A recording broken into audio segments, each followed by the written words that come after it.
નમસ્કાર ખેડૂત મિત્રો, તમારું સ્વાગત છે સ્ટડી વિથ હિન્દી યુટ્યુબ ચેનલમાં. તો ખેડૂત મિત્રો, આજે આપણે વાત કરવાના છે ફેબ્રુઆરી ફ્રી રાશન સહાય યોજના.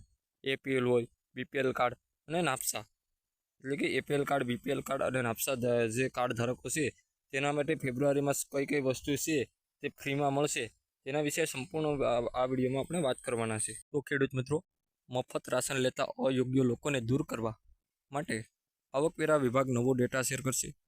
પ્રધાનમંત્રી ગરીબ કલ્યાણ અન્ન યોજના હેઠળ લાભાર્થીઓની યાદીમાં અયોગ્ય લોકોને દૂર કરવા માટે આવકવેરા વિભાગ ખાદ્ય મંત્રાલય સાથે ડેટા શેર કરશે. PMGKAY હેઠળ ગરીબ પરિવારોને મફત રાશન આપવામાં આવે છે.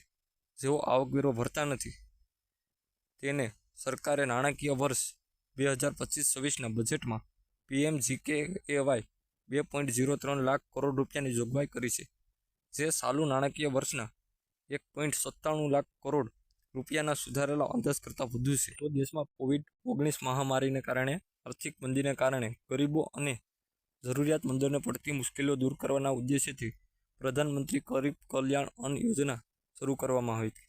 જોકે સરકારે PMGKAY હેઠળ મફત અનાજ વિતરણનો સમયગાળો 1 જાન્યુઆરી 2024થી 2029 સુધી 5 વર્ષ સુધી લંબાવવામાં આવ્યો છે. ખાદ્ય મંત્રાલયે આવકવેરા વિભાગ સાથે મળીને તૈયારી કરી. Central board of director taxes CBDT એ એક ઓફિસ ઓર્ડરમાં જણાવ્યું છે કે આવકવેરા મહાનિર્દેશક સિસ્ટમ પાસે ગ્રાહક બાબતોના મંત્રાલયના ખાદ્ય અને જાહેર વિતરણ વિભાગ DFPD ના સંયુક્ત સચિવને માહિતી પૂરી પાડવાનો અધિકાર રહેશે. ડેટા શેરિંગ વ્યવસ્થા મુજબ DFPD નવી દિલ્હી સ્થિત DGLT સિસ્ટમ ને આકારણી વર્ષ સાથે આધાર અથવા પાન નંબર પ્રદાન કરશે. જો પાન આપવામાં આવે અથવા આપેલા આધાર નંબર પાન સાથે લિંક કરવામાં આવે તો DGIT સિસ્ટમ આવકવેરા વિભાગના ડેટા મુજબ નક્કી કરાયેલી આવકના સંદર્ભમાં DFPDને જવાબ આપશે.